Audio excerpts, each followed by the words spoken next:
Now entering Nerdist.com.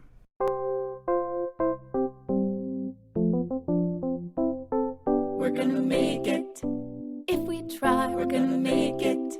Touch the sky, we're gonna make it. Watch us fly, we're gonna make it. You and I. Hello, everyone, and welcome to Making It with Riki Lindhome. You're already laughing at me. Welcome to Making It with Riki Lindhome. My guest today is comedian Anthony Jeselnik. Hi, Anthony. Hey, how's it going? How are you? What's going on? Nothing, just taking over TJ Miller's apartment. Nice. It's really clean in here. It's really clean Good and job, really TJ. cool. Yeah. It's not too hot at all. It's a sauna and it's filled with crap. So I think we're going to clean for TJ when this is over. You're going to clean for TJ. Yeah, probably. Yeah. Just for letting us use his place. So how long are you in LA for? Right now, just a week. Mm-hmm. I got in last Tuesday, just here for a little bit. And you're going to do some writing for the roast and stuff? Got some roast writing to do. I have a TV show I'm starting to develop, so I've got some things to do with that out here, and then I go back on tour for a while. Nice. That sounds good. So where are you from? You're from Pittsburgh, right? Pittsburgh, Pennsylvania, yeah, originally. And how old were you when you started getting interested in comedy stuff? As a career, I mean, it was No, just as in general. I remember being like a little kid and kind of noticing that when people laughed, like everything was okay. Do you know what I mean? It's not like things were bad, but like when people laughed, everyone was excited and like it just seemed like a cool thing. And then I remember specifically watching Saturday Night Live had like a 15-year anniversary thing that I watched with my parents, and they were like really into it. And they didn't watch it; they thought it was like really gross now, but they loved it back in the day. Okay. And I remember watching that with them, and they were really excited. And I just thought, oh, this is cool. Like, it just seemed like just the coolest thing you could do. How old were you? Do you remember? God, let me think. It must have been 20 years ago. So I was 11 or 12 years old. Wow. Yeah. And your parents, wait, what do you mean they were grossed out? They like humor to them, like most comedies and stuff. They weren't like big comedy fans, but they thought like it was, my mom would always say, that's crude and rude. Oh, God, she must hate your stuff now. She's gotten used to it. Yeah. But they didn't like dirty at all. Anything that was like even remotely sexual, they didn't like. Oh, then she would really hate my stuff. Yeah. But yeah, most moms do. That's okay.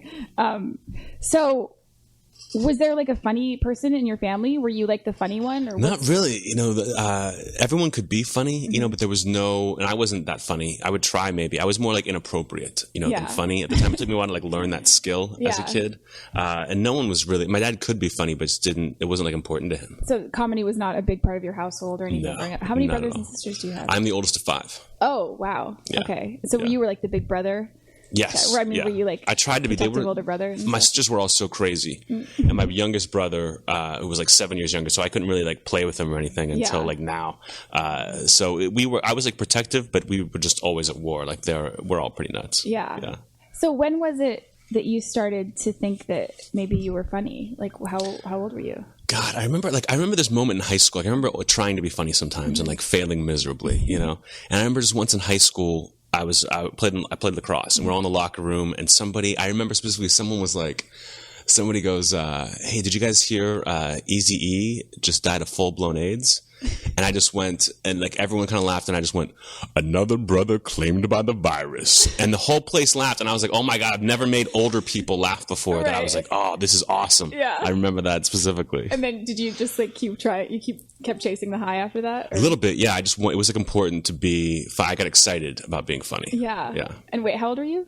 I must have been a freshman in high school, so like 14, 15 years old. And did you like stand up then? Did you have I always stand-up loved albums it. And stuff? Yeah. I didn't have I had Dennis Leary's No Cure for Cancer, which I loved. I loved that song Asshole. I was like, obsessed with that. And but I never really liked like Richard Pryor. I never really cared about. I never really liked Dice Clay. I loved Stephen Wright. Stephen Wright was like, I thought he was the best. Yeah. You know, everything to me. And I loved Deep Thoughts by Jack Handey, which wasn't stand up, but I remember gravitating towards that very early on. I thought that was like the funniest thing in the world. Sort of like the brevity. Just all the kind of one-liners and just that how did he think of it kind of part to humor. You know, if someone was ranting against the government or like complaining about the girlfriend, I didn't care. Like it just didn't seem. You know how he thought of it. Yeah, that, and it just seemed like why should I be interested in you kind of thing. But if someone was just saying things that like just out of nowhere, I thought they were just so brilliant. I love that. Yeah, and are you a Mitch Hedberg fan? Yes, but I didn't know about him until later on. You know, I think I may have even been like.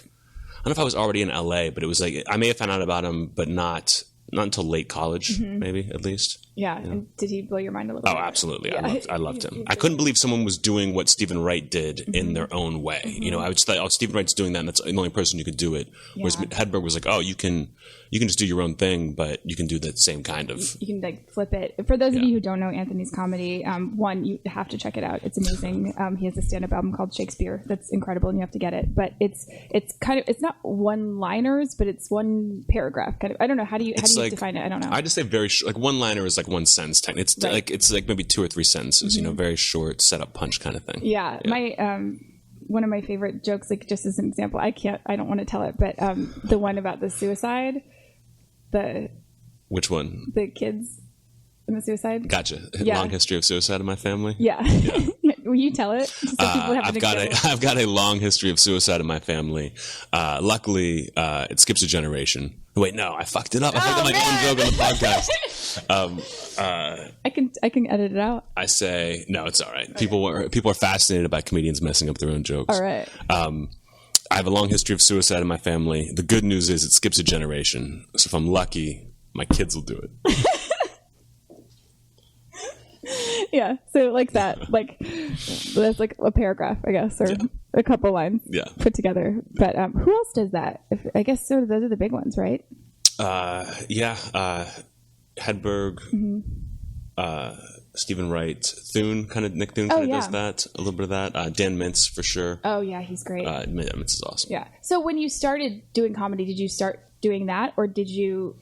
No, it was funny. I took I never wanted to be a comedian. I remember really? Yeah, I just was fascinated by it, but it didn't seem like something I could do. What did you want to be? I wanted to be a novelist. I wanted to be I wanted to be a famous writer. I read that you had majored in English at Tulane. Yeah, I wanted to major in creative writing. I kind of focused on that, and I wanted to be not just a novelist, but I wanted to be a brilliant novelist. And I wanted to.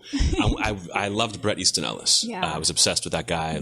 I was a kid. I read American Psycho and all that, and he had written his first novel in college. It was kind of about being in college, and it was like this famous thing. He just became this huge star, and I was like, that's what I want to do exactly. I just wanted to do that, and not even thinking that everybody wants to do that. Right. And I realized pretty quickly that I had a lot of work to do. To be a novelist, you've really got to pay your dues, and I wasn't interested. It wasn't I thought that I was too good for that. I just I don't want to live that life. Yeah.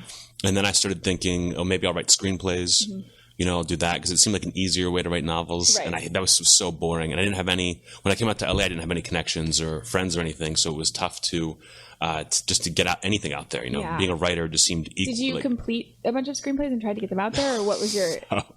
No, I never so that might have been the other reason it was hard to get stuff out there. I was terrible at it. Yeah, it was hard to get stuff out there. Did you write anything? No. Yeah, it was. It just, but it seemed why were you writing it? No one would ever read this. It just seemed, and I didn't enjoy it. I didn't care about. Yeah. It seemed like it was almost a cookie cutter thing, and you can get outside of that and do great stuff with it. But I didn't care about that either. Writing is so hard. I really hate writing. I do it pretty much every day now, and it's just there's so many boring parts of it. And you have to just find the things. I love writing jokes because it's the payoff is immediate. It's so short. It's almost like a little tiny puzzle. But if you have to do the characters and the story beats, and this has to happen by this point, I get so bored. And writing in different people's voices and exactly. But so you were going to be a writer. You moved to LA after college.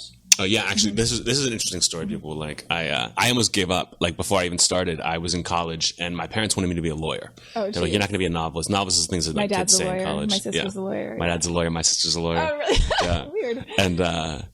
And I just thought, okay, I guess I'll do that. I guess this is what happens to people. They want to be something, and then they just decide to do this, and I'll be happy, and I'll make a life. Yeah. And I went, and Dave Chappelle came to my college to do stand up. Oh wow! And at the end of his set, he just said for real kids, I just want to say one thing. He's I don't know why I'm doing hand gestures on the podcast. Looks good. He waves and he says, work to live, don't live to work. And he leaves, and I was just oh wow, why would I want to be a lawyer? Why not find something in a creative aspect that I would like to do? And that kind of was a moment for me. And I would tell people that, afterwards, other comics, this was kind of a moment for me, and they would always look at me it's the corniest fucking thing I've ever heard. What? Did anyone else get inspired by that? It's work to live, don't live to work is just not the it moment for a lot of people, I think. Right. But that made me think. But a lot of comics are cynical. Yeah, and they sort of pretend they're whatever. I'm certainly very cynical. But they totally have those interior things that keep them going. everybody's kind of had moments like that, I think. Oh, sure. And I think it's kind of cool because sometimes like someone will say something to you, not even realizing that they completely changed your life. Mm-hmm. Yeah, it's kind of amazing. He'd probably be really thrilled if you found that out. I would love to tell him. Just like an offhand comment. Yeah, you know? I think it seems like he ends every college show like that, and so I'd love to tell him. I think he would be like appreciative, but every time I've seen him a few times, and he just looks like paranoid and like don't exactly. Yeah, he seems intimidating. I saw him on Inside the Actors Studio, and he was talking about how his parents are like, "You're not going to make it," and then he was talking about like defining making it. Did you see this? Mm-mm. And he said they wanted him to be a teacher, and he said if I make $30,000 as a teacher, or I make $30,000 in comedy, like, is that making it? Because that feels like it, you know. It's like if I'm making the same, you know, and then that when he made enough to live on, he felt like he made it. Yeah, yeah. I was always big on like finding bits of advice like that, like finding things that you could use. Like I remember like a Dr. Phil quote, like was like huge for me in stand up. He said one time he was like talking to Letterman, and he's like, because Letterman was saying how he's a good sport about getting made fun of by Dave and then coming on the show. And Dr. Phil says, well, it's like my daddy said, you know, you wouldn't care so much about what people thought of you if you realized how seldom they do. Yeah. And that was like, as a stand-up, like I was doing these like 5-minute sets at open mics, and I was like, God, I feel like I'm like ruining everyone's night, you know, if I'm doing bad. But then you realize that they forget about you the second you're gone. Yeah. They go so who cares? Hang out with their girlfriend, or they go, Exactly. It was very freeing to hear that. I was like, I can't believe Dr. Phil just inspired me. Yeah. Oh my out of nowhere. But yeah, I guess you never know where it comes from. So, okay. So you were living in LA and you almost quit. Well, I was in New Orleans still. I was at college still. And then I decided I was going to do something like creative. And I thought maybe I'll go to LA or New York. Yeah. And I figured I could live better in LA than I could in New York. And I had a friend who was from New Orleans who is still in LA now, but had gone to UCLA. And he was like, I'm working at a production company. Why don't you come on here and intern? Oh, great. And I was at a company with Warner Brothers called Hallway Pictures. And I just like read scripts, you know, and it was like the worst stuff. Did you do coverage? Yeah, I did coverage on a few things. For people who don't know, coverage is basically they have, you know, interns or script readers read the script and do sort of detailed outlines. It's like a book report it's a book on the report. script. Yeah, it's very much, you just kind of write like a general plot synopsis and then you kind of give your opinion. Yeah. And the weird thing about these things is that everyone needs to do them, but you don't need every script needs to be covered. But it's in everyone's best interest to say bad things about the script. Really? Yes. Why? Because if it gets made, let's say it gets made and they're like, all right, this was a disaster. They look back through everything.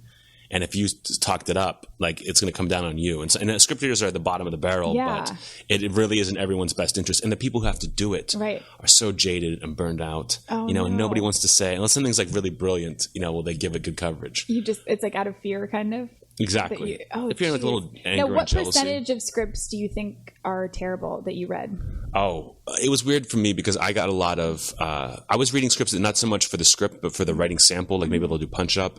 And I would have to, like if my boss's like, video, like DVD rental place guy handed him a script, he'd be like, Anthony, do coverage on this for this guy. So I can get free DVDs. Yeah. So I'd read a lot of like bad zombie movies and stuff like that, but they were usually really bad. A couple good ones though. Oh, did any of them get made?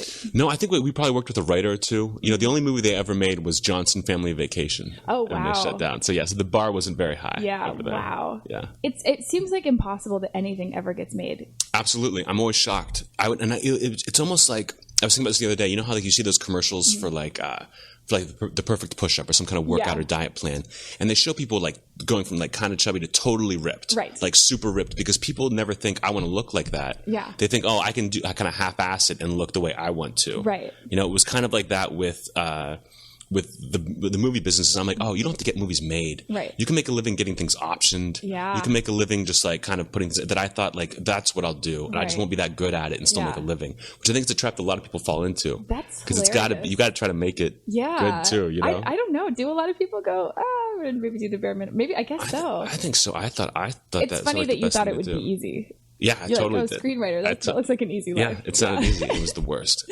It was the worst. So I moved after college. I moved back out here, and I thought, I know. I didn't even know I was going to be. I thought maybe I'd work in production or do something, but I thought this internship will help me. Yeah. And no one gave a shit about the internship. Like it didn't matter at all. Like I had no job. But people cared about your degree in English, right? They were really excited about that. I had my GPA written down on my resume, and they enjoyed that. Yeah. That was the hardest. It was putting your resume together to try to get a job in entertainment. Because you realized it doesn't matter here. It doesn't. Yeah, plus you're just out of college. Like everything is like I was a fucking bar back here. Right. You know, it wasn't nothing was. That might help nothing you was more than good. anything. Like you can get a waitering job.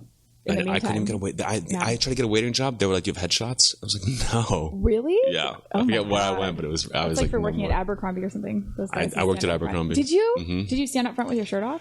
No, I was a manager. Oh. I was a manager, so I had to like ask the people who stood up front with their shirt off to like please stop just talking to people and go do some work. It was my the worst job God. ever. And That was a bad one. Really loud music. And Oh, how old were you when you super did loud. that? I was probably 23, 24. And they looked at me like I was 40 years old. Right. And then all these They're like like 17, 18-year-old girls. Yeah, it was Yeah. awful. It was awful. So I have to backtrack a little bit. So you moved out here, wanted to be a writer. You finished your internship, and then what was your next step? Like, how did you? The internship was done before I came back out here. So I was done with college. And I thought like I remember a friend of mine had told me that like he could get me a job at Maxim, like writing for Maxim. And I was like, oh, awesome. And I got out here and it was a total lie. Like there was no job. No, of course. There was nothing. Like they didn't want to hear from me at all. No. And I was like, oh, okay. So I bumped around for a few months and then I got a job at a Borders Books. That was my first job. And that lasted like 3 months. Yeah.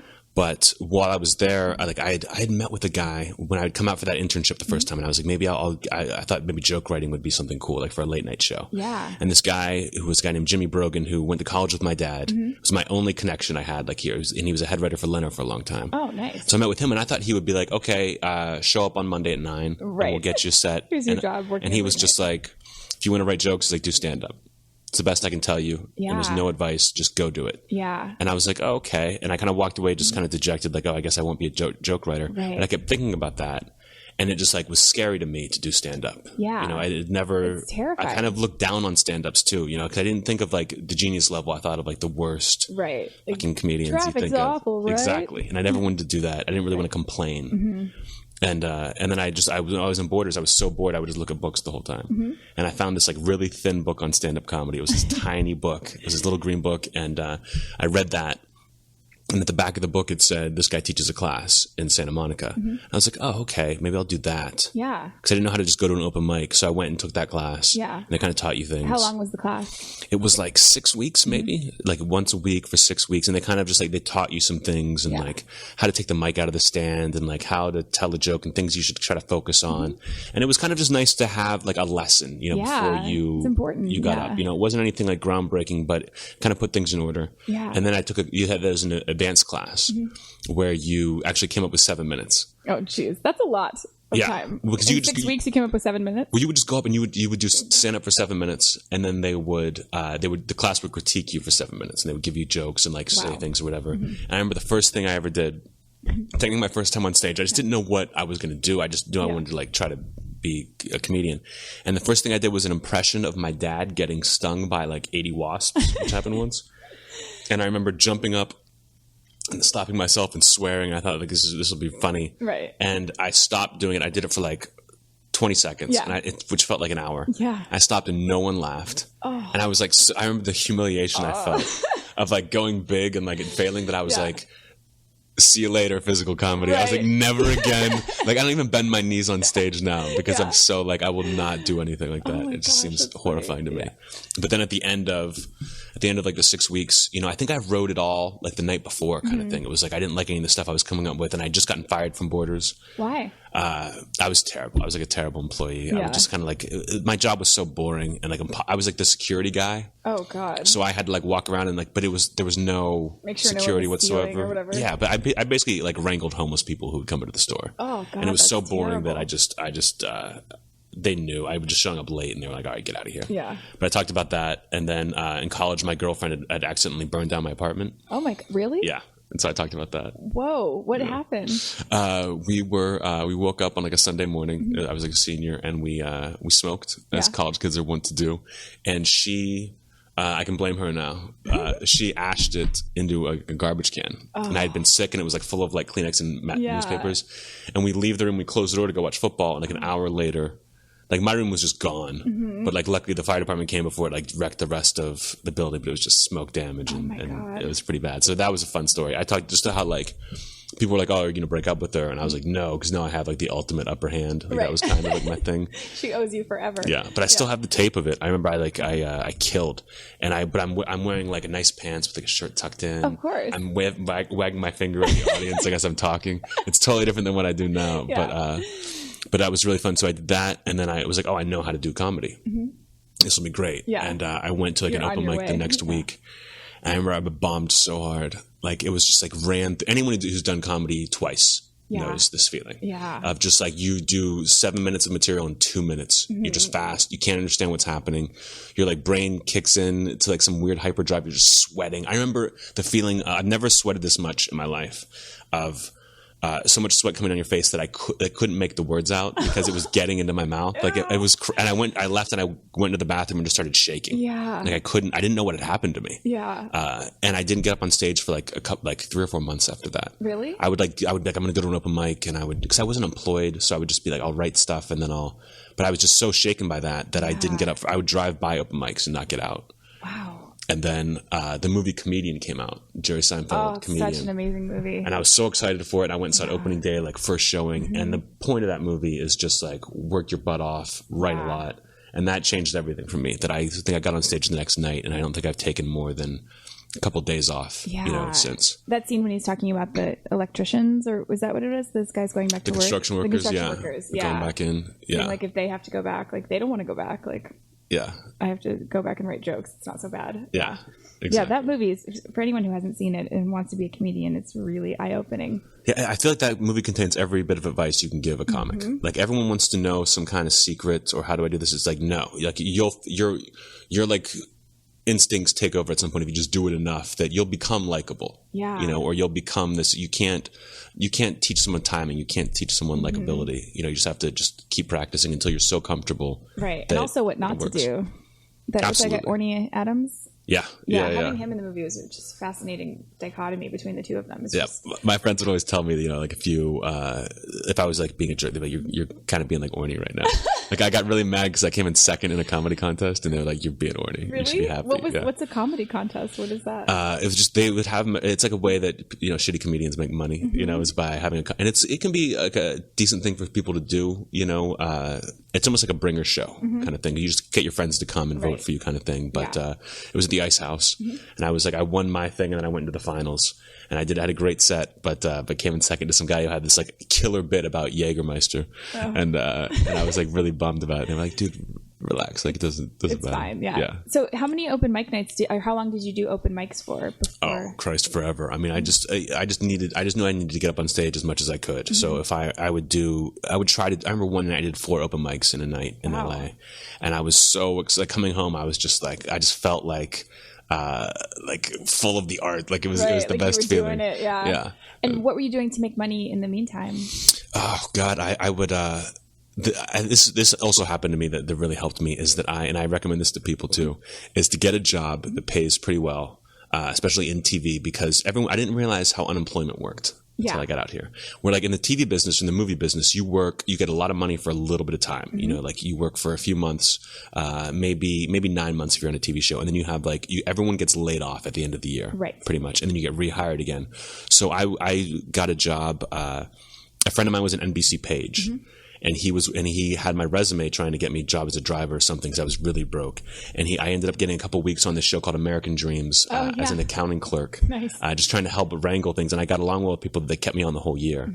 So I went from making like nothing to like, I think it was like $600 a week maybe. And I was like, I thought I was a rich man. Yeah. And I just was like boozing and I remember I put on like 80 pounds because I was just eating so much. And 80 pounds? Yeah. And how long? Like 80 pounds or 60 pounds in a year. Wow. Yeah. It was crazy. The pictures are ridiculous. Were you depressed or were you just like living it up? No, I was just living it up. I was just eating whatever I wanted. Because I was like eating ramen noodles, and no money before, but I was just like boozing and just having a good time. Right. And starting to do comedy, running around. So I just felt like I was almost like this celebrity because I just had money and could do comedy. Right. And then when the job ended and I got laid off, I had 6 months of unemployment.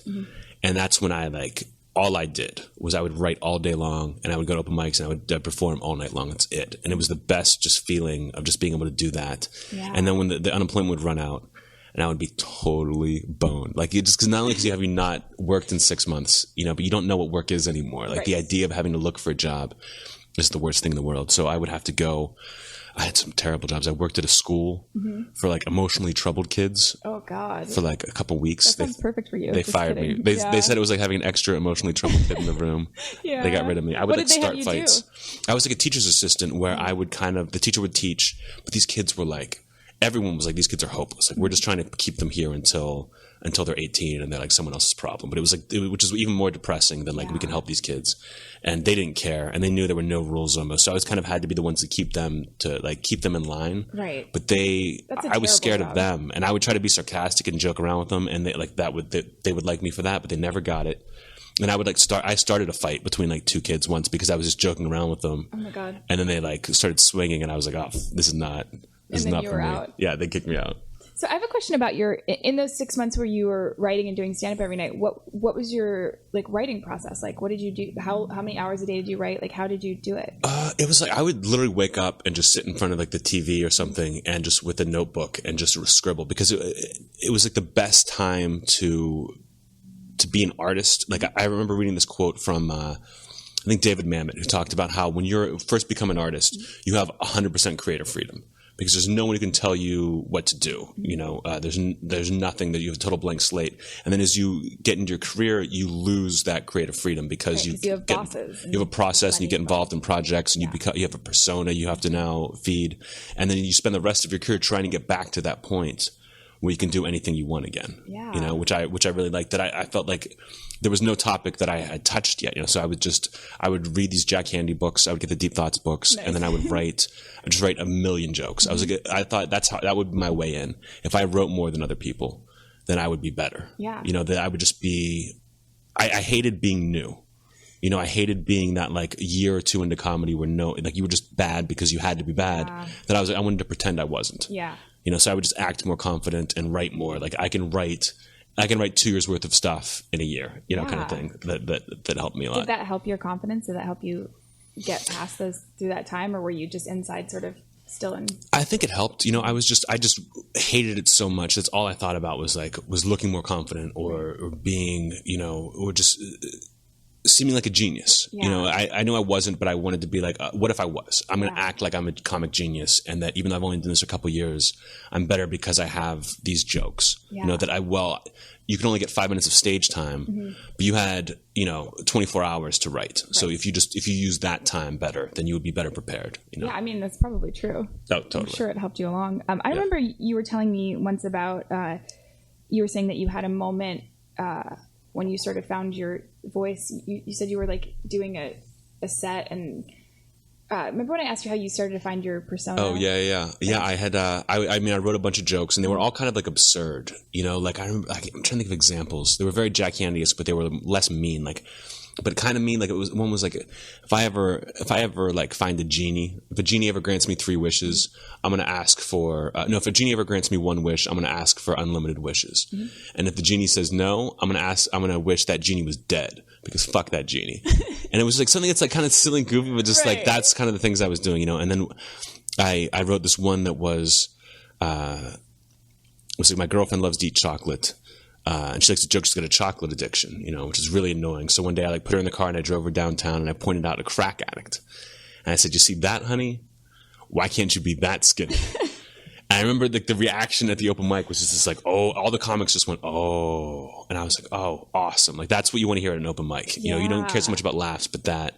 And then I went and did it. They're like, this guy's onto something. Yeah, I did it at a show like the next night, and the reaction was so big. Yeah. And so like, just people went nuts that I was like, that's it. Everything is going to be kind of like that from now on. It's like how you sort of flip it at the end. And yeah, like a flip that you kind of have to have like a little red herring in there that you have to get people to think they know where it's going, right. And then but the twist has got to be not only unexpected but just like an oh shit kind of like just so much worse. Yeah.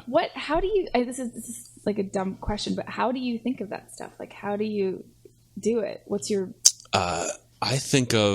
I just try to think of almost a cliche situation, like I said, just something where you just think where it's going because it's happened so much. And then I try to think of what is the most effortless, horrible thing I can do in that situation. I think of myself very like my persona is like the devil, who's just like totally in control, cannot be ruffled, and will fuck anybody's shit up in the coolest way possible. I just like that. Like you're just almost like a superhero that you kind of. You can't really work backwards, but you just need to kind of take that situation and then just write a million different scenarios until you get the one. Yeah. That people, it's tough. Like writing jokes is kind of like finding loopholes in the language. And once you kind of have it, no one else can really use it. You know what I mean? That you're like almost grabbing up these little bits. Yeah. I kind of think of as books like that. It's like novelists just grabbing these things that like just taking it for themselves, like mining the language for their own purposes. Yeah. That you just needed to just find every angle. Well, because after you do that, it's no one else can have it. Exactly. Yeah. It's the best feeling. Yeah, because especially in this day and age with YouTube and stuff, if someone did your joke, you would find out in 4 minutes on Twitter. Exactly. They would be screwed. Yeah. But the thing with more generic bits is you can be like, well, I kind of thought of that too, or I kind of, Yeah. So yeah. Yeah. People occasionally will be like, I've got a similar joke. Sometimes if I don't believe in the joke, I'm like, all right, that joke's done. Like if let that person have it. But sometimes I'm like, mine now.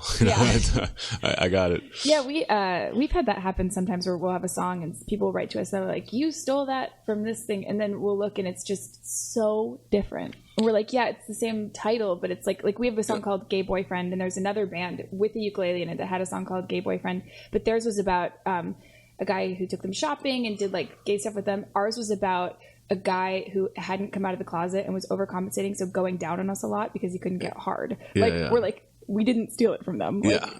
That's become like a thing now, is for like people to accuse kind of more famous people of stealing things, just in terms of for like the PR. Right. Like it happened with Conan with those comics who did you hear about that? Where like Rory Scovel and John Doerr did this bit where they both come out, like Conan double booked them by mistake, and so they have to come out and do their act together, and they just both do their act at the same time. Nice. Like ignoring each other, and it's hilarious. And these guys were like, oh, they stole it from us, this bit thing 3 years ago from some like improv troupe in Cleveland. And it was like, no one's looking at that stuff. Yeah. No one's mining like the YouTube for to steal things from people, but people are going to come up with other ideas. Yeah. They just kind of use it as like, look at us, like we'll get some hits on our video if we say you stole it. Yeah, that's really weird. It's kind of the mark of someone who doesn't believe in their own talent. If they just have that one thing they're clinging on to. Well, it's like, well, think of something else. Yeah. Like they did it better. Now think of something else. Just go forward. I want to talk to you a little bit about bombing, because we just Anthony and I were just at the Montreal Comedy Festival together, and it was interesting to watch because I saw Anthony do 2 shows in one night, and the first show the audience just did not like you. That was remember the one in that hot. Yes. Yes. Oh my God. Am I not allowed to say that? Are you offended? No. I'm trying to think of like which show you saw. Yeah. The one that I was on with you. Yeah. Yeah. It just. I don't know. It just wasn't going. I was down in the bar, and so we were all laughing because we're watching it on the television. But I guess the audience was just not on board. And then I saw you do pretty much the same set 2 hours later and just destroy. Yeah. Oh, I remember getting there, and they were like, the crowd is like, they were old. It was like uncomfortable up there. It was really hot. And they were like, dirty stuff is bombing. They're like, you might want to do cleaner. I'm like, I opened with a rape joke. Right. And they were like, well, that you shouldn't. And I was like, well, I'm going to go up there and bomb. Like, I just knew I was happy to do it. Just like, I'm going to go up here and. Did you know you were going to bomb? I knew exactly what was about to happen. Yeah. I knew exactly what was going to happen. And you were like, fuck it. Yeah. I didn't care. It's like 7 minutes. I'm doing a half an hour later that night. People coming to see me. Like, I don't feel like I have to change for anyone now, and especially at this point. Yeah. That I'm confident enough that I'm right. Yeah. And I think that's what it is, especially for comedy, and anything is just kind of getting to that point of confidence where you're right, but people will kind of do that right out the gate. They come up and be like, "Oh, I'm right." You're probably not. Right. Depending on how things go. Like, you can't just be like bomb every night and be like, well, they don't know anything. Like, right. You need to be able to kill too. Yeah. But when you bomb occasionally, it happens to everyone. You need to just be able to take it. It's not. Yeah, it's not necessarily a bad thing. No, not for 7 minutes anyway. 7 minutes, I don't care at all. Well, it's so funny because you said your first thing was 7 minutes and you bombed and you felt like it was an out of body experience. Yeah. Well, that was just like not understanding what I just thought. Like, if you did well once, you would do well every time. Right. So what was that? When do you think that happened? When you felt like not untouchable, but when you felt like, oh, it's okay if I bomb, or it's like or when you felt like a professional? I knew it was okay to bomb because I thought failure to me was when I would lose my shit. Like and it happens occasionally now, even still, but I'm always feel bad about it, but I'll just be like, you're a terrible crowd. Like, you guys are fucking stupid. Yeah. I know like if I would do that, and it happened to me maybe 10 times in my life. And every time that was like awful to me, that I was like, just take it. And I understood that when people are bombing, the crowd wants them gone because they feel uncomfortable. They just like, don't make me feel bad for you. Please leave. But if you go up and you just kind of, it doesn't work. They're not necessarily hating you. They might not have laughed at that joke, but they're still being entertained. Yeah. So that was the thing I had to figure out, was just to kind of just look like everything's still going right. Yeah. I felt like I kind of had to do that, especially with doing darker jokes, that you had to just reassure them that it was okay to laugh at. So I would just be kind of, cool. But the things that really helped me were kind of TV spots, just having done it, doing Premium Blend was like after just being people introducing me as you've seen him on Premium Blend was huge. Yeah. You've seen him on Kimmel was big, like Conan was a huge one for me, the half-hour special, like the CD. And now, like, after the roast, I just feel like I'm always right. Like there's nothing you can do to me. Yeah. I'm the one you should be here to see, kind of thing. Yeah, that must be a great feeling. I mean, you should feel that way. And yeah, I mean, it took me 9 years, to get there, but I think I've earned it. But was there like a single moment, or was it just a gradual sort of? It's cumulative. It's just like the big thing of comedy is getting yourself out of your comfort zone. I don't know if it's the same with acting, but you would do like a 5-minute set. You had that 5 minutes to go to the open mics with, so I would work on that and try to make that the best 5 minutes I could. When I had that, you had a 7-minute set because you'd get to do, booked shows with the 7 and then sometimes 10 and then 15. And then I remember, like, the first time I did like 20 or 25 minutes, I didn't even know if I could do it. Yeah. Like, I just went with like a friend who I was opening for and just did 25, but it was like every joke I had kind of thing, where it was just scary to have to fill that amount of time. Yeah. Once you did that, then it was like, all right, you have a half an hour. And that was scary for a while. And now I'm doing 45 to an hour.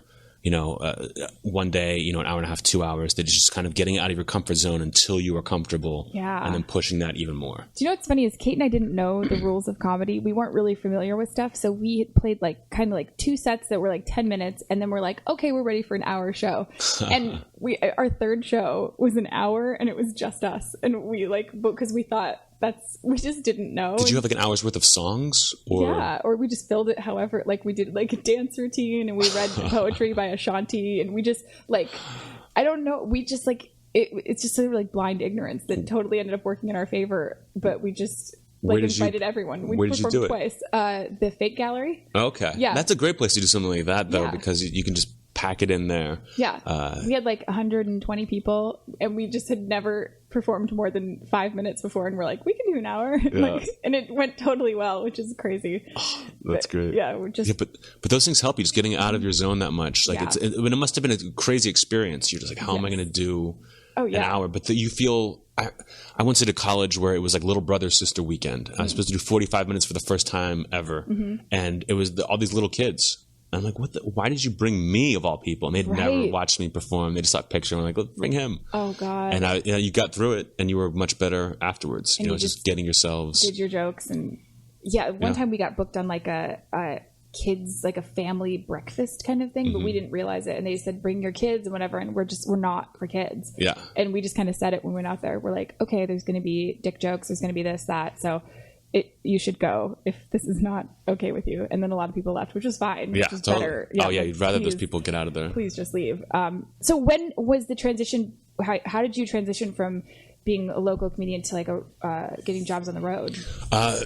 Interesting question. And people are always trying to figure out how to kind of make that leap. You know, it's tough to get. You have to basically get someone to bring you on the road, or you can kind of road dog it, which is like you get in your car and you drive around. It's I don't think it's like a technical term, but like I have a lot of friends who just kind of almost live out of their car and just drive. And they got to sell T-shirts because they don't make that much, so it's like just to kind of keep themselves going. Yeah. Featuring for different people. I think I did like 1 or 2 gigs like that where I went out. But what happened for me was it was like it's a great timing thing, and I think anyone listening to this who like wants to like get there, like there's so many different ways to do it, but you have to be prepared when you get an opportunity. Yeah. There's no like it's not like I didn't just keep working for some goal. Like I just kept on working and having fun and being good at it until you got some notice and things worked out where I had gotten to write for Sarah Silverman for the MTV Movie Awards. Oh, nice. That was a lot of fun, and I did well, and I got to hang out with like Brian Posehn and like Doug Benson all day, and like these other writers,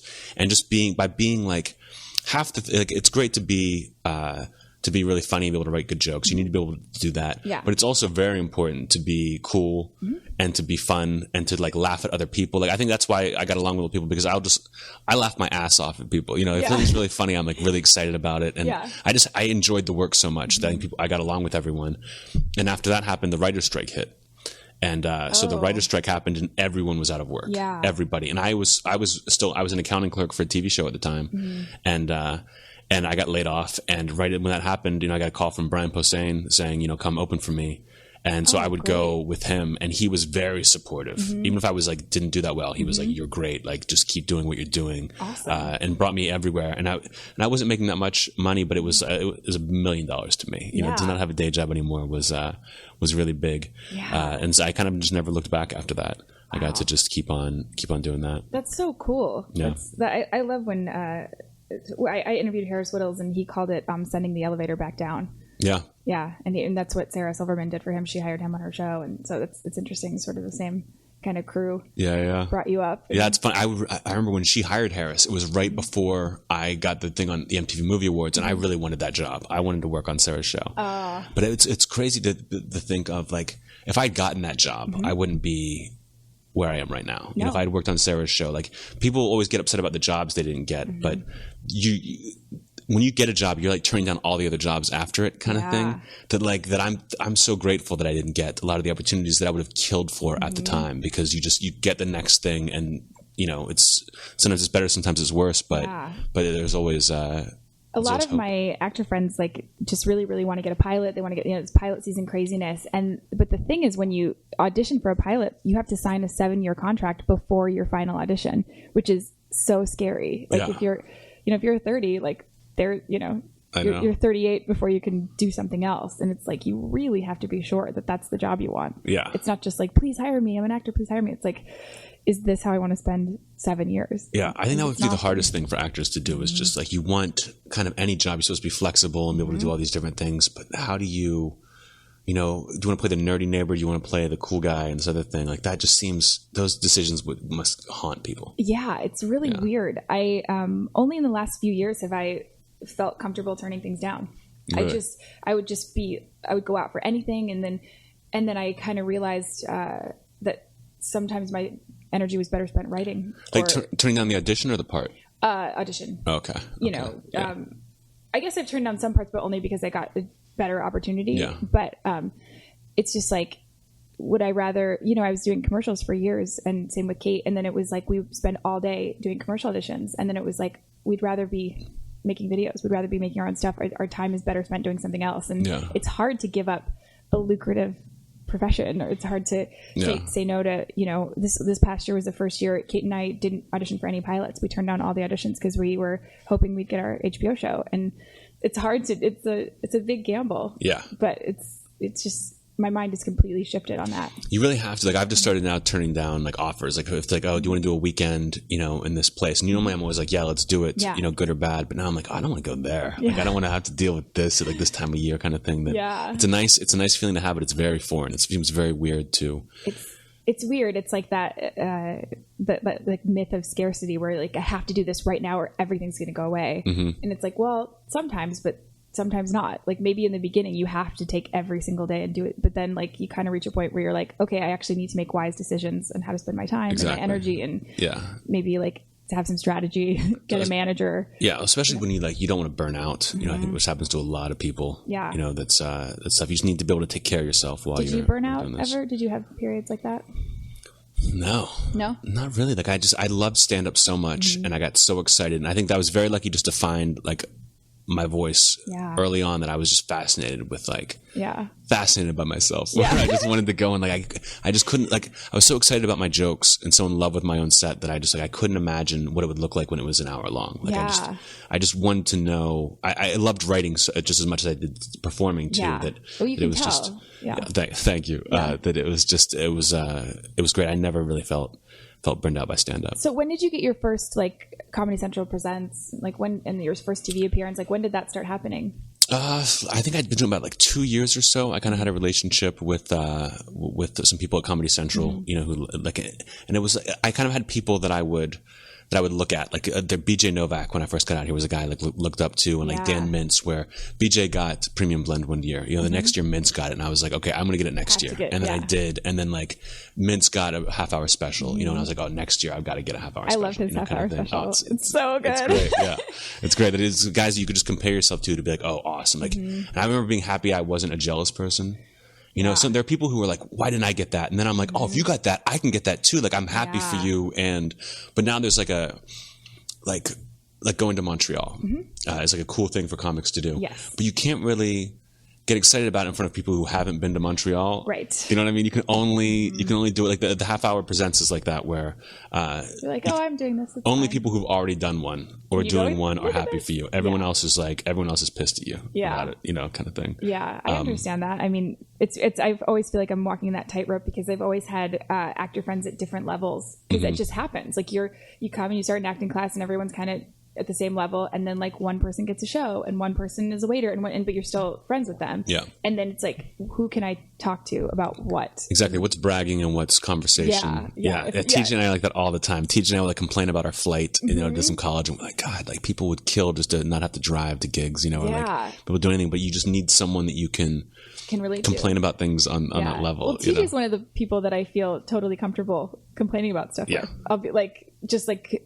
audition stuff or like whatever, like agents or whatever. I feel like totally like he's a great vessel for that. Yeah. Because he'll just take it on the level it is. He's got his own thing going on. He's not jealous of, he's not jealous of me at all. So he'll just like, you should do this, It's nice to have that. Oh, absolutely. Yeah. Cause it's strange when you don't know.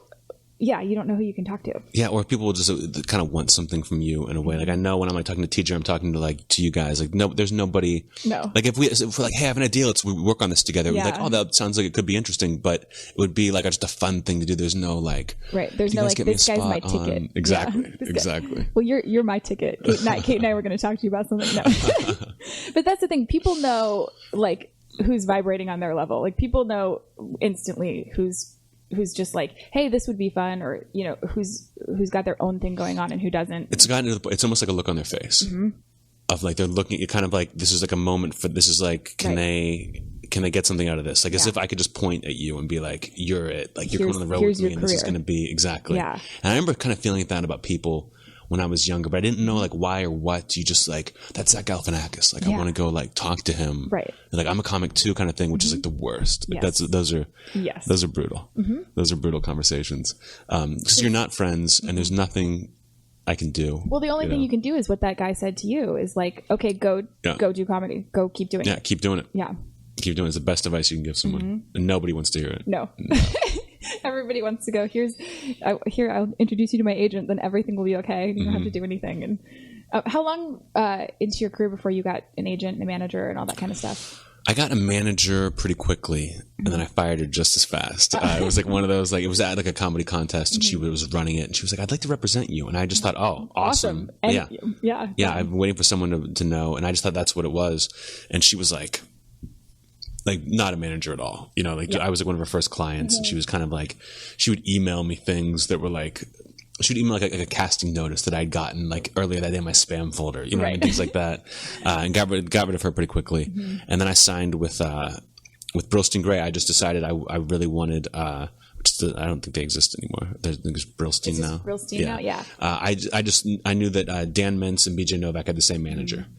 And I was like, and a guy named Eric Moneypenny, who I was good friends with, they all had the same manager. They're both all kind of one-linery people. And I was like, I want this guy to be my manager. Yeah. And so I sent him a tape. And like a year later, I was like, I called up Mintz and I was like, Mintz, tell your manager to fucking watch that tape. And he watched it and was like, he was excited, and so signed me. And it was one of those things where like people would think a manager does things for them. Right. Like the manager helps you do things. Right. They don't do anything for you that like they're not just going to walk up and hand you something. No. Not at all. And in the beginning, I didn't really understand that. I would call him every day, kind of thing, and like you just leave those people alone. Yeah. So I don't think he ever really did that much. And then he left to go to Paramount with Brad Gray. Oh, nice. And so I got moved over to another guy who was like, this guy, he managed, Stephen Wright, David Cross, all these Nick Swartz, all these great people. So I was like, all right, cool. But I never heard from that guy. Right. It's weird when you get passed over because people want to feel like they picked you or they discovered you. Exactly. When you get passed to someone else, it oftentimes doesn't work out. No. Yeah. Sometimes it does. Yeah. I would always hear from like a junior manager, and I was like, I like these people, but I want to go somewhere and like kind of start fresh a little bit. So I let them go. I was talking this to someone the other day. I like actually went in to fire them face to face. Oh, wow. Huge mistake. Huge mistake. Huge Never mistake. Oh, yeah. God. No. Telephone. Yeah. Doing emails is too not enough. Yeah. Face is way too much. Yeah. Telephone. It was brutal. Yeah. I would never. It was a horrible conversation. What did you do? I just went in and I was like, I'd like to leave. And they're like, why? And I was like, I just want, personal attention from someone. And like, I don't think it's like, do you know what clients I have? I'm like, yeah, great. Yes. But I'm going to go. And they were just, we've done this for you and that. And I'm like, really? Like, because I feel like I kind of did that, right. And then that was a fight. And I was like, I'm just going to leave. Yeah. And then Mintz fired the same guy, a couple months later. And I was like, how did it go? And he was like, I just called him. And as soon as he started being a dick about it, I just hung up.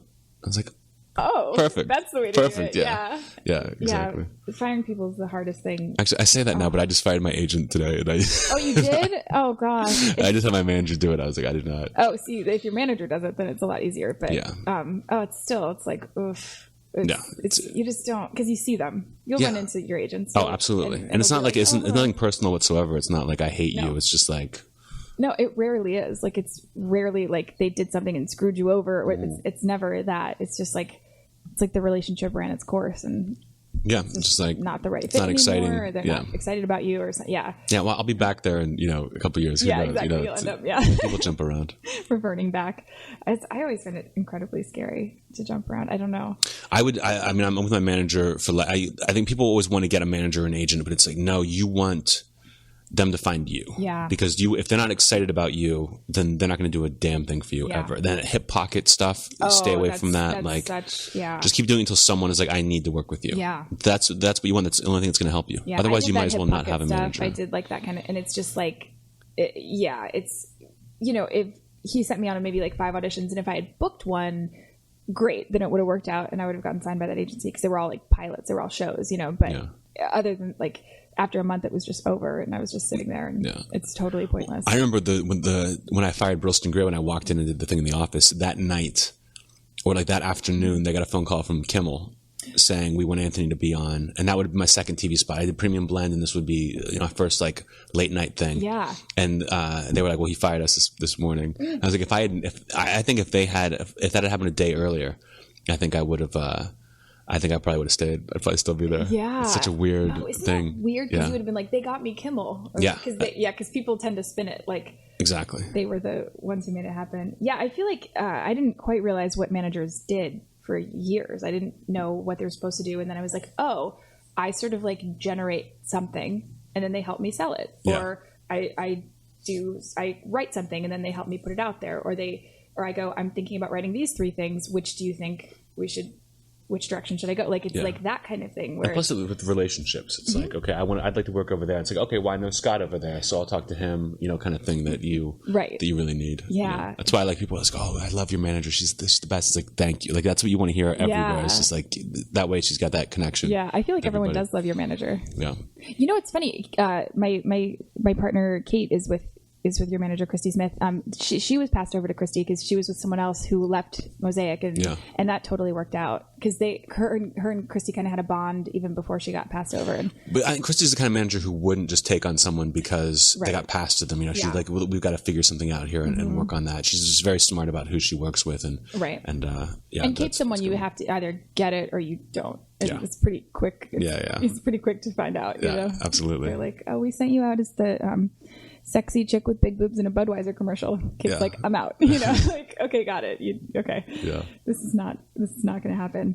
So when did you do your first? You did Kimmel, right? Eventually. Yeah, I did Kimmel. I did Premium Blend, and I did Kimmel. Actually, Kimmel saw me, and I was like, people always like, you've got to go showcase. And that was another thing about comedy was that, and I'm sure I think it's like this in entertainment, is there's not a line you're standing in. No, I don't know why people say that. People just assume that like you stand in line and then it gets to be your turn, right? You know, at a certain thing, but it's not at all. It's just you're just standing in a crowd, and someone's got like a laser pointer and just kind of fucking around with it. Totally. You know? People have told us that we were trying to get a special, and they're like, "Oh, there's a lot of people in line in front of you," and even instinctively, I was like, and I'm still very new to the comedy world, and I was like, "There's no line. Yeah. Like it may happen or it may not happen, but it's not."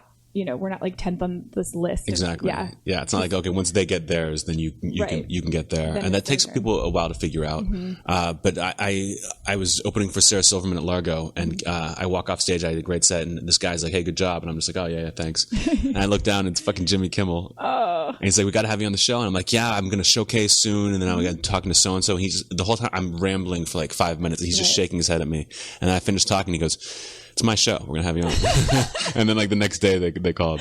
Oh, that's amazing. Yeah. Oh yeah. You kind of forget. Yeah. You're like, oh yeah, I'm gonna go through the bottom of the. He's like, it's mine. Yeah. Right. Oh right. You can actually put whoever you want on there. And you've done Conan. I saw your Conan spot. That was awesome. Oh, thanks. Yeah, I did. I got to do Late Night with Conan O'Brien, who's on NBC. During the writer's strike, because they needed people, and I was like dead broke, and I was like, should I do this or not? Is it bad? And I asked some writer friends, and they're like, yeah, go do it. Yeah. Which was kind of weird because I couldn't brag about it.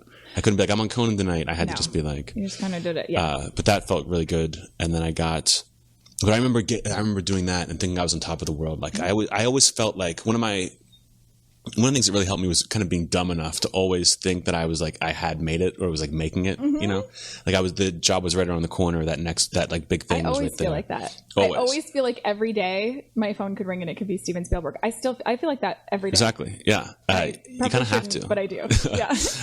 But I did that Conan, and then I met with somebody, like a producer at HBO. It was like somebody who worked with the Flight of the Conchords or something, and they were like, and I was like, thought they were gonna, let's talk about my show now. And she was just like, well, things are going great for you now. You just did your first Conan, and just the way she said that, you just did your first Conan. I was like, oh my god, like that is like I'm like just now beginning, because you're always getting to this like new kind of plateau, level. This new tier. Yeah. Do you feel like this is it? You're at the top, and then you look and you're like, there's a lot further to go. Yes. You know? Both professionally and just like art-wise, you know, like what you need to do. But that was like I was very happy to kind of figure that out at that moment, like in my first Conan. Right. Like, okay, this is my first this. Now you got to do this circuit. Now that you're in this world, you got to keep going and get new material. And yeah.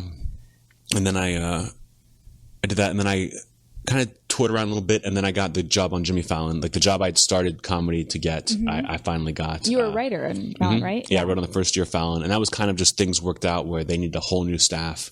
They wanted a couple names, you know, of like they wanted some comics there. Yeah. And I'd just done my half hour. I'd just done like these other things that I just moved to New York too. Oh, nice. So when did you move to New York? How many years ago? 3 years ago. I had been going back and forth. I was going there for a girl for a while, so I was going back and forth for like a year, and then I moved there for a year, and lost the girl immediately upon moving. Oh no! But so I got there. I was writing on that show for a year, and I remember like Lorne Michaels talking to us because he produced that show. We had a couple. It was like a meeting where he would just talk. You just keep your mouth shut when Lorne Michaels is talking, and he would say like, you know, the longer you're there, kind of. And he meant it in terms of like Jimmy Fallon being on the show, that like they're going to make fun of whatever the new show is and the new host. But once they're there for a couple of years, like people would just get used to it, and then you just become an institution. It was kind of like that in comedy at this point, or like in acting, that just like the more work you do and the longer you're around, you just keep yourself visible. You know, you just become like a thing all of a sudden. You're not up and coming anymore. You're just like, you're there. Yeah. But you just keep on just being there. Yeah. You know, you need to always be working on something or doing something. Do you remember when you felt like you were there, like you were part of the fabric, like, and not an up and comer anymore? When you felt like, oh, this is my community. I'm home. This kind of. Did you have Comedy wise, no, not really. I never really felt like I was part of it. In the beginning, not at all. Not at all. Very like few friends. I think it was like it's kind of being shy and also arrogant. I think is a turn off for a lot of people. Shy and arrogant. That's a great combo. Especially at open mics. Yeah. You know, and then I feel like I was like part of it, and now I don't feel like I'm not part of it. I feel like I'm on like a different level now, where I feel part of it with certain friends of mine, but I can't just walk into like the UCB and feel totally comfortable, right? You know, that's a lot of that has to do with the roast. Like since the roast happened, it's just like comics just kind of like staring at you, kind of thing. That just is a little weird. I don't feel part of a community so much as like I think that they just, whatever life they put on me is not what the life I'm living. But Right. I have a good friend of mine, Raj Desai. We were old roommates, and he still kind of does open mics and is around. And he says, people will say like, oh, my favorite comedian is Anthony. He's like, oh, he's a good friend of mine. I used to live with him. And he said they look at it, they don't believe him. Right. They think I'm like in a mansion on a mountaintop somewhere. And it's You're like, like, no. I wish. Yeah. Like, yeah. Like I'm still. Well, I definitely feel like the energy changed around you after the roast. That was that was a huge moment for you, right? Oh yeah, night and day. Yeah. Night and day. Yeah. Now, how did that job come to you? I had felt like I was fucking building myself for the roast for like my whole career. Like it's all I thought that would be the best thing to do. And I always loved it. If anyone was roasting or being roasted, I wanted in. And but they have so few roasters, so few roasters who get to move through those ranks, and then so few people who even get to write on it because they have the same kind of crew they bring in. Yeah. It was tough to break into, but I think I just started. I really pushed hard after Fallon. Excuse me, I pushed hard on the Hasselhoff to write for Hasselhoff and got in. It was just kind of like a right place, right time where Comedy Central knew enough about me. They're like, oh, he'd be a good writer. Yeah. And so I get to write like the whole time. And like I came in the room and I was just, I'm laughing. I'm happy to write stuff. I'm staying late. I'm coming in early. Like I just loved it. I had more fun writing on the thing than I did doing it. Wow. Because it was just so much fun. Yeah. And they liked me, and they even talked about putting me on that one. Oh, wow. Like maybe we'll put you on this one, but I've been giving away my best jokes for 2 weeks. So they're like, right for this one, I did like an audience warm up thing where I did 5 minutes in front of the roast, and then they're like, they told me before even the roast, they're like, you're going to do the next one. We don't know who it's going to be, but you'll get to be on the next one. And I was just like, so excited. Yeah. And then what was that experience like after that happened? Because I just remember just kind of hearing about it's weird. It's like people kind of talk and you just sort of hear like there is buzz, like things just change. Yeah, I just wasn't like. It's easy to surprise people when they don't know who you are, you know, and no one knew who I'd done some things, but no one really knew who I was on that roast stage. Right. So it was like, this is going to be, I just knew it was going to be really awesome. And I worked so hard because I didn't want to blow it. I wanted to just be like on fire. Yeah. And I remember like halfway through the roast, you know, up there on the dais, and everyone there is drinking, like you're all kind of sipping some alcohol, and Lisa Lampanelli goes up. You know, because you're afraid that people are going to kind of do your same jokes, or that you're going to this is going to seem lame compared to theirs. Yeah. I remember like Seth MacFarlane goes up. I'm like, okay, I'm safe. Lisa Lampanelli goes up. I'm like, okay, she didn't touch anything of mine. Whitney Cummings goes up, and I'm like, oh my God, I'm so much fucking meaner than anyone else here. This is going to be awesome. Yeah. Like it felt like I had been like practicing for the football team with like a really heavy football. Right. You know, and then they hand you a normal one and you're like superhuman. You're like, it felt kind of like that. Yeah. Oh, that's so awesome. And you did kill on that roast. That was great. And are you going to do the next one? Yeah. Charlie Sheen in a couple weeks. Oh, man, that's going to be fun. Which I'm very excited about. And then we'll see. We'll see past that. Yeah. But and I saw that, and you were saying earlier that you just you have a development deal, or you sold a show to Comedy Central? With Comedy, it's kind of like developed. Like after the roast, like the next day, they were like, "Let's do something." Where I kind of got a deal where like it's I do the next couple roasts and then an hour special when I'm ready for that. Oh, great! Which I've been just trying to turn over. You know, I'm like halfway there, so I'm hoping that like in the next year I can do it. But also, you just keep getting distracted by like the TV show is another component. I've got to develop a show, but that's going to take a lot of time. Yes, but I think if I'm on the road just about every weekend, which I pretty much am,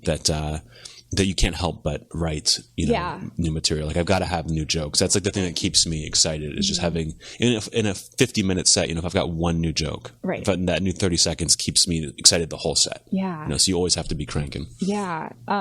So I always ask this of people, but do you have any really bad audition stories? I feel like they're all pretty bad. I rarely enjoy myself. I remember two stick out immediately. One was for a show on MTV. I don't know if you ever this called Wild and Out. Oh, yes. You remember that? I was on that show. You were on it? Yeah, I did a sketch on that show that like didn't make it to the show, but they filmed it. They like it was a pre-filmed sketch. They called me the night before. I don't know how they knew who I was, but they called me and I did a sketch. Yeah, it was like, I think it was one of my first auditions that I was like, oh, like I need to like to do this. And I just went in and they were like, all right, do you do this or that? And they would ask me questions, and I was like answering them, but just very much as myself, like as my like persona kind of thing. And they're like, they realized immediately it was like the worst fit ever, but they liked me too. And they were like, so they're like, all right. So at the end, they're like, okay, so now would you rap for us? And I was like, no. And they're like, well, you're not.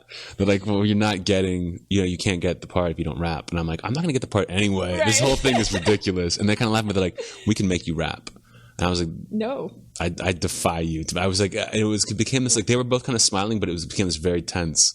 Like, there's no way. I remember leaving there being like really furious. Yeah. And then once, this was like, I remember my agent were like, we're not sending you out on auditions anymore after this until you take a class. Yeah. And it was kind of my fault and kind of not, where it was my girlfriend's birthday in New York, the one I had moved out there for and lost. And we had like gotten up and we went out and had drinks, we like smoked and we were kind of out of it. And then at 2:00 in the afternoon, I get a call from my agent and he's like, hey, there's this audition you'd be perfect for. It's for 30 Rock. Can you come in here in like an hour and a half? Oh God. And I look at the part, and it's like a really small, I don't know if it was to be the host of MILF Island. Oh yeah. Rob Peeble ended up doing it. And Right. he was great at it, but it was like, Yeah. it's something I could do because it was so simple. It was like, I would just say like, we'll be right back, things like that, Right. that I'm like, I can handle this. Yes. So I went in to try to do it. And it was a disaster. You were like high. I was high, I was a little drunk, and I was like, I didn't have it memorized, but I just thought I could do it, and it just like was such a disaster that they were just kind of looking at me like, why are you in this business kind of thing? That after I think my agents were like, you need to do something. I was like, I understood, but I was also like, that's not me my best. But that was a tough one. So I always ask people this too, because this seems to be the most sort of illuminating part of the podcast. But like, what advice would you have for people who are starting out, who want to be comedians and don't really know where to begin? Where to begin? I mean, it really is stage time. I recommend a class just because, like, you throw away most of the things you get from a class, but a class will just kind of get you moving. That an open mic wouldn't be so daunting, or like go see an open mic, go see a couple open mics, and figure out what you want to do. But the biggest thing I can say is just keep your feet moving. Always be like, don't take that like break from the stage. Like, just if you're not like be writing something and be trying to get on stage. And the biggest thing I can say. The biggest thing I'd say is get to New York or LA. Yeah. Chicago's nice, Austin's nice, somewhere with a scene. But if you're just like, I go on the road all the time and people are like in this small club, they're like, what do I can get up once every 2 weeks at this open mic. What should I do? You're like, you got to get the hell out of there. Yeah. I mean, people say you should never start in LA, but I did. And I wouldn't be the comic. I wouldn't know if I'd still be doing comedy if I hadn't, because it's like the pressures here are different, that you kind of have to get good fast. Yeah. But, and also, be patient. A lot of people ruin themselves by trying to, and you just see it happening where people will, they become a comedian and they do a couple times, and they get like a 10-minute set, and then they're all about their headshots. Yes. And they're all about getting in front of a manager. It's like, no, just keep on working on your craft. Don't worry about any of that other stuff. Yeah. And things will kind of happen, because if you get yourself in front of someone before you're ready, first impressions are huge in this business. That if you see someone suck, you're going to think they suck forever. Yep. Yep. All right. So what else would you say? What other kind of advice would you give people who are starting out? I think about this all the time. I love to think back on like just the advice that has like worked, or that like that's bare bones enough that it can apply to everybody. And one of them I think that's really good, and I've noticed in people is, and I don't know if you were like this, but to not have a backup plan. Yeah. Is huge. Yeah. What is it? If you have a fallback plan, then you will fall back. Yeah. Kind of thing. Like, did you watch Jaws when you were a kid? Yeah. Do you remember when they're like, or it's at the very end and it's like the boat's about to sink, and the guy's got the Captain Quint has got goes into the radio and just smashes the radio with a hammer with a baseball bat. And then like, as a kid, I was like, why did he do that? They're all going to die now. But then I was like, oh, now I understand that he was like, this is going to be it. Like, no one's going to save us. Like, this is going to be it. We're going to do this, no matter how it turns out. Right. And I feel like that's kind of what you have to do to your backup plan, is just smash it with a bat and just go down with the ship if you have to, So what else do you got for us? What else? Yeah. I love your daytime talk show demeanor. Yeah. So, Mr. Jesselnik, what else you got? What other pearls of wisdom can you drop on us? I think for comedians, especially starting out, if you want to be in comedy or any kind of performance, really is like try everything. Like try everything you can. Try all kinds of different jokes, anything that you might even be interested in, just to see what happens. Like the audience will let you know what you should be doing. And if you really just try everything, you don't get stuck. Yeah. You don't get bored. You can just be like, well, let's see if this works. Let's see if me doing this character, let's see if doing an impression works. Let's see if doing this one-liners works. Did you do that kind of stuff? Did you? In the very beginning, kind of, but I pretty quickly zeroed in on what I was interested in and what I could do well. But in the very beginning, I tried a little bit of everything, of every kind of different almost persona that you could put on, but it's like trying on a suit. When you go on stage, you know right away if it's uncomfortable, if it doesn't work for you. It becomes pretty clear. Wait, what was it again? Oh, you gave us, not us, you gave me some interesting advice the other night that I've been thinking about a lot. Kate and I had sort of a technical dilemma on stage where people were setting up, they set up our equipment wrong, and then we sort of had to like wait on stage while they did it. And we just realized that we didn't know what to do in that moment. And you said that as you go along, you'll find holes in your act, and then you just have to figure out how to fill them, and then you'll find another hole and you have to figure out how to fill it, and then the goal is to eventually have no holes. Exactly. No matter what happens on stage, like you can handle it because you've handled it before. Or even if you haven't, like I was at with crowd work, starting out as a comic, it's like, how do you get good at that? Yeah. It's like you would ask someone, hey, what do you do for a living? And they'd be like, oh, I'm a doctor. And you're like, oh, I want to say I'm a fucking doctor. But then you walk off stage and all you think about are the things you could have said. Yeah. So the next time someone says doctor, you've got it covered. Yeah. You just have to do it enough that there's nothing that people can come up with that you're going to be at a loss for. What were your first holes, do you think, that you found that you had to fill? Oh, my first holes, it was like, I think, how to recover after a joke bombed, if it didn't work, especially if it was something that was like too edgy where they were just kind of like, you had to say something. Yeah. You had to fill that to make it look like it was almost on purpose. Right. Like you knew that was going to bomb, but. Exactly. You just had to have savers, they call them. So I had to have a lot of savers. Those were holes. Like, the first hole is like what do you say when you first get on stage? Like different things you could say. Right. How many times a week do you perform? It depends. If I was just in New York, for a week, I would get up 6 or 7 times at least. Wow. Maybe, just about every night. But when I'm on the road, I'm doing like 45 minutes an hour, and I'm doing 1 or 2 shows a night. So if I'm back, in the city, I might take a couple nights off. Right. But just and recoup and exactly. You're in a weird time zone. Yeah. Yeah. Once you've done once you're doing an hour on stage, every night doing that 10-15 minute set, at the Comedy Cellar isn't that big a thing. Right. You can you need to recharge a little bit more. Yeah. But I get up as much as possible. And in the beginning, there was nothing I wouldn't do. There was no place that I wouldn't go perform. Yeah. You have to do it. But anyway, thank you so much for coming on here. No, thanks. This was awesome. You were great. And thanks for cleaning this apartment. Yeah, later. No problem. Bye, guys. Now leaving Nerdist.com.